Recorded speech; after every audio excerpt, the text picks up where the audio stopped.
Are you looking for ways to use your 12 by 12 paper without making scraps? Hi, I'm Jess from jesscrafts.com, and I'm here to help you make the most of your crafty supplies and time. So let's get making.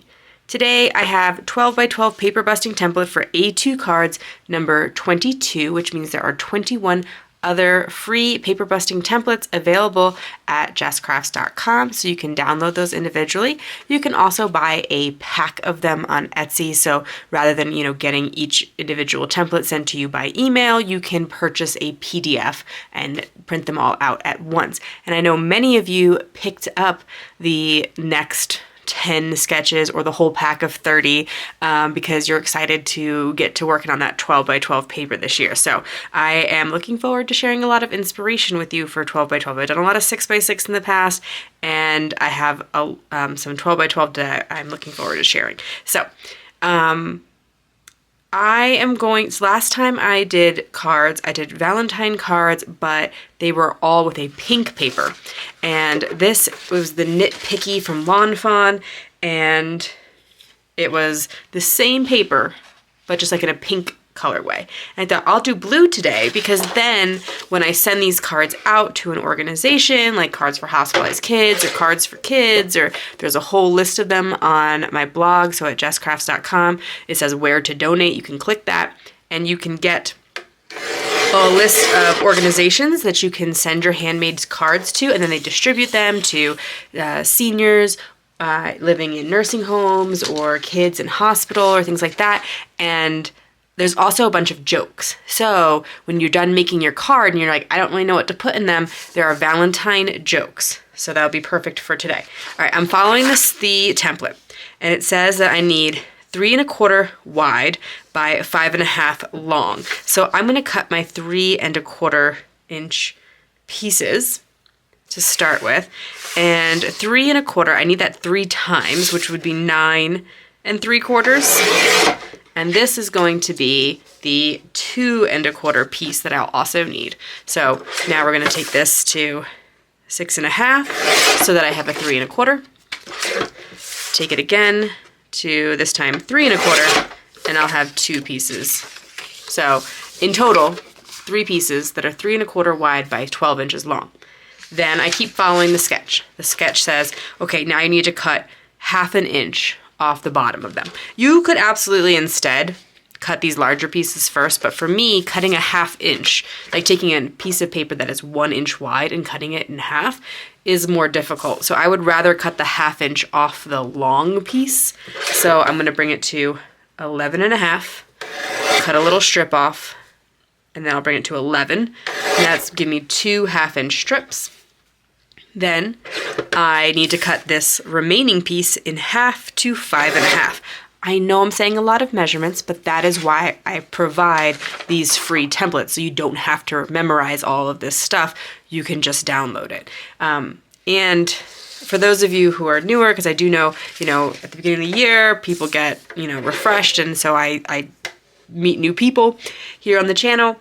When you sign up to the email list, I will often, like once a week or so, send out an email, and I'll give you a direct link to any new templates. So if I shared a new template that week, you don't have to re-sign up. You just have to wait to get that email, but that's a little more inconsistent. So if you want it right away, there's other options. But something to know is that you will continue to get access to those templates, and I'll send you those little updated links so that if you missed a video, or if you didn't want to enter your email again, it'll show up in your inbox with my next, regular update. So I'm doing the same thing for the next 3 1/4 inch strip. And now I've done it to all 3 of them. So I have the 6 pieces. We're gonna make 6 A2 size cards today from the 1 sheet of 12 by 12 paper, and there are no patterned paper scraps. However, there are going to be some cardstock scraps. That's kind of always the deal with my templates, is no patterned paper, no cardstock scraps. And so I cut all of these at 2 inches, and I just kind of brought it down, 12 to 10 to 8 to 6. Okay, and then I need to cut some mats. And here's where we'll speed it up, because I know it's getting repetitive, but there's a lot of information I like to share at the beginning of a video. So for this, I need, according to the sketch, a 3.5 by 5.5 inch mat. And as you can see, a lot of it is going to be covered up. You're actually only going to see 2 strips on the side. So if you would rather figure out how to only use the 2 strips on the side, or if you'd rather just skip that mat completely, go ahead. In this instance, I actually think it would look great without a mat because it's such a solid paper.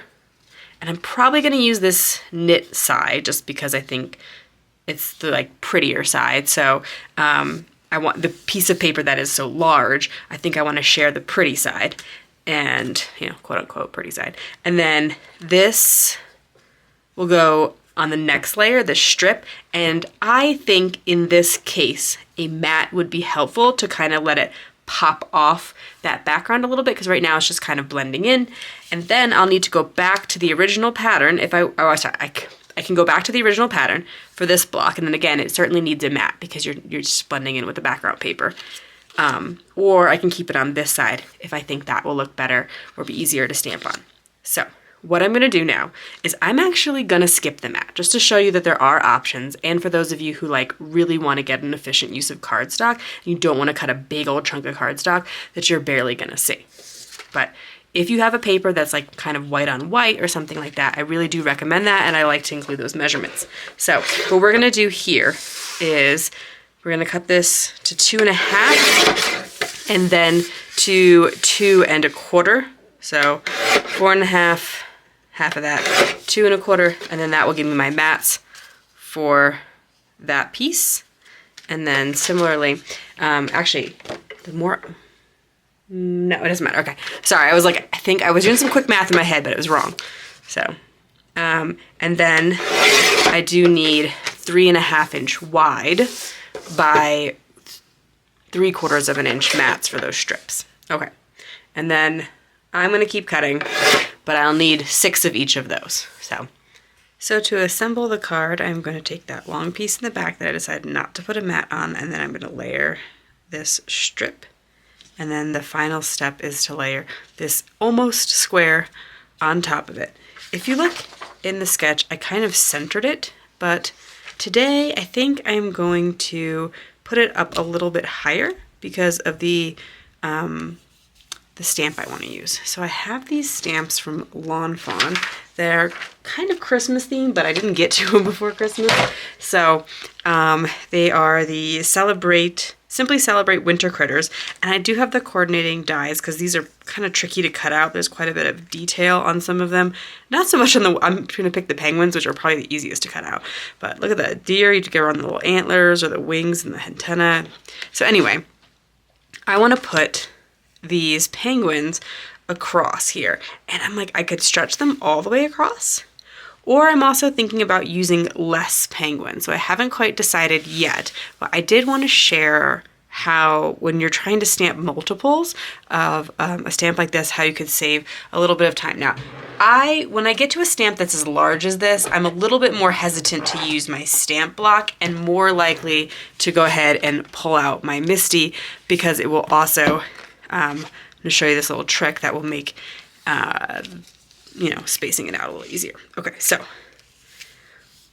we can put the penguins down at the MISTI at the top, and then I'm going to choose some Copic Safe ink. I'm going to pick Fawn Jet Black. This is alcohol marker friendly.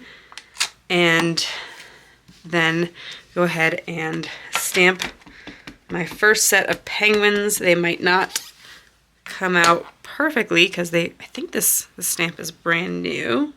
Like I said, I hadn't really got to it before Christmas. I do like that they are winter critters, so they're not explicitly Christmassy. I think the mice are a little bit more on the Christmas side just because the shape of their hats, or like reindeer we kind of particularly think of as Christmassy, but a lot of the other ones, they don't have to be as Christmassy. And then I can slide this paper up just a little bit and kind of eye where my penguins are going to be, and then I can stamp it again. And this is also some Copic friendly paper. It is, oh my gosh, I like completely blanked on the name. Neenah Solar White 100 pound or 80 pound, I think.